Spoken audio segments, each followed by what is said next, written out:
Baik, assalamualaikum warahmatullahi wabarakatuh. Perkenalkan, nama saya Nathan Wirowo dengan NIM 1521122. Pada pertemuan kali ini kita akan membahas tentang materi yang berjudul lahirnya konstitusi. Lahirnya konstitusi ini memuai 4 pokok materi. Yang pertama, konstitusi lahir karena penggabungan kelompok. Yang kedua, konstitusi lahir karena keluarnya kelompok. Yang ketiga, konstitusi lahir karena revolusi. Dan yang keempat, konstitusi lahir karena munculnya negara atau kelompok baru. Langsung saja kita masuk ke yang pertama, yaitu konstitusi lahir karena penggabungan kelompok. Maksud dari konstitusi lahir karena penggabungan kelompok ini adalah adanya penggabungan dari beberapa kelompok untuk membuat sebuah negara dan membuat sebuah konstitusi. Contoh dari penggabungan konstitusi ini, penggabungan kelompok ini adalah di negara Amerika Serikat.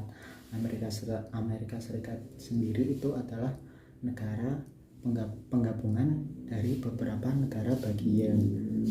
Ada sekitar 50 negara bagian di Amerika Serikat, antara lain Washington DC, New York, dan lainnya.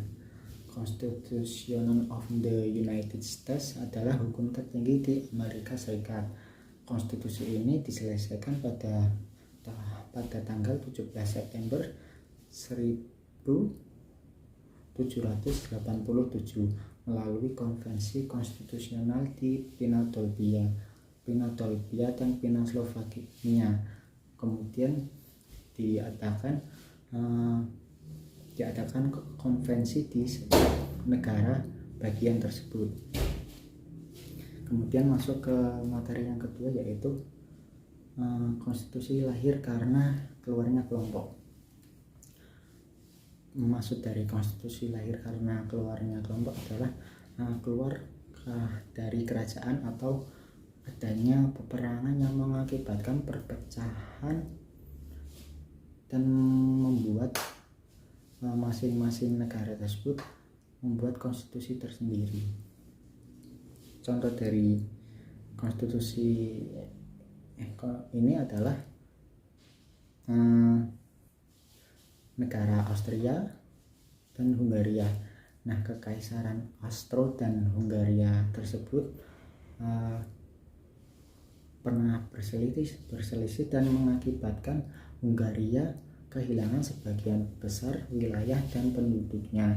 Nah, kemudian Hungaria dan Austria tersebut membentuk sebuah negara dan kemudian membentuk sebuah konstitusi masing-masing tersendiri.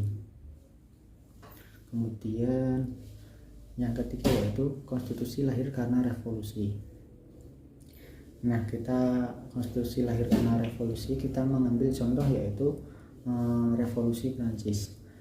Revolusi Prancis pada tahun 1789 merupakan rangkaian peristiwa pergolakan politik dan sosial radikal di Prancis yang memiliki dampak abadi di sejarah negara Prancis.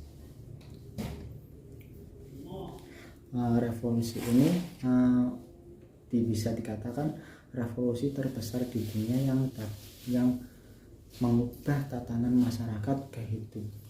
kehidupan masyarakat di seluruh dunia. Kemudian yang keempat, yang terakhir, yaitu konstitusi lahir karena munculnya negara atau kelompok baru.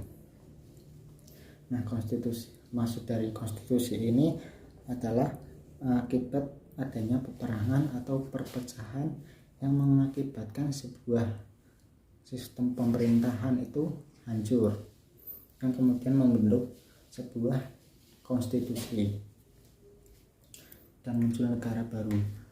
Contohnya yaitu pada Prancis pada tahun 1875, yaitu Republik ketiga Prancis ialah sistem pemerintahan yang dihadapi di Prancis yang bersifat monarki.